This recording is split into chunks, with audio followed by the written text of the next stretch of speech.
Have you ever spent hours and hours completing meaningless tasks in video games, only to be rewarded with something completely worthless? I was playing Persona 5 Strikers recently, and I opened up the list of requests, that game's version of side quests, and looked through the entire list. Almost every single one was, kill 10 of this enemy, or get 5 of this vegetable. These are fetch quests, which are the video game version of busy work. Nothing about these types of missions are fun, yet they can be found in just about every other video game. On top of that, many times the rewards given for completing these menial tasks aren't worth the time you invested. Searching for a certain enemy, farming them, and waiting on RNG drops to get materials isn't worth the reward of 2 small potions. I don't want to do meaningless work when I'm trying to relax. Unfortunately, the vast majority of side quests in video games are indeed lazy fetch quests. This is because the simplicity of the mission design allows for it to be copy-pasted all over a game, filling it with quote-unquote content. Developers want a way to increase the length of their game because 500 hours of gameplay sounds infinitely better to your value-minded gamer than 20 hours of story, even if 90% of that extra time is spent doing nothing and accomplishing even less. So many RPGs and open world games are filled to the brim with side quest bloat to pad their runtime at the expense of their overall quality.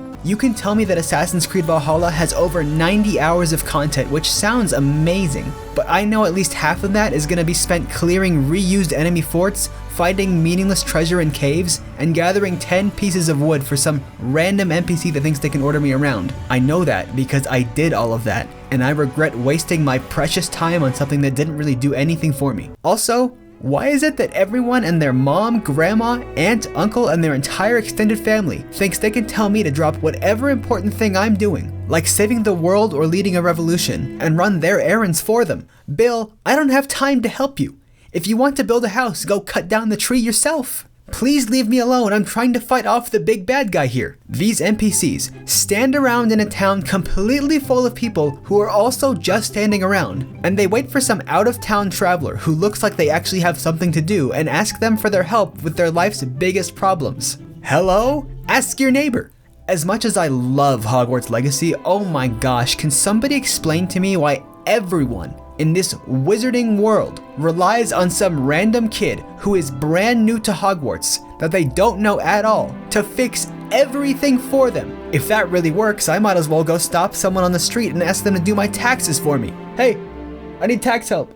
All this talk begs the question, what makes a good side quest? Let's start with The Witcher 3. This game has some of the most in-depth, engaging side quests I've ever seen. The key element that makes them so interesting is narrative. These quests have their own lore, backstories, character development for NPCs and the protagonist, and sometimes whole story arcs built into them. They feel woven into the main story because there's no noticeable drop in writing quality. There's a continuity between the side quests and the main story. Dishonored is another good example, but for a very different reason. This is a very linear game on the surface without much in the way of exploration, but what you come to learn as you play the game more and more is that the various side objectives and hidden side quests unlock a whole different way to play the game. Some missions can be completed a number of different ways, each tied to side quests that are well integrated into the world. You might overhear a conversation between 2 guards about another entrance to the place your assassination target is staying at, but it requires a special key to unlock. So you go looking for it through several nearby buildings, where you then discover a street gang that knows how to bypass the security checkpoint blocking you from your target.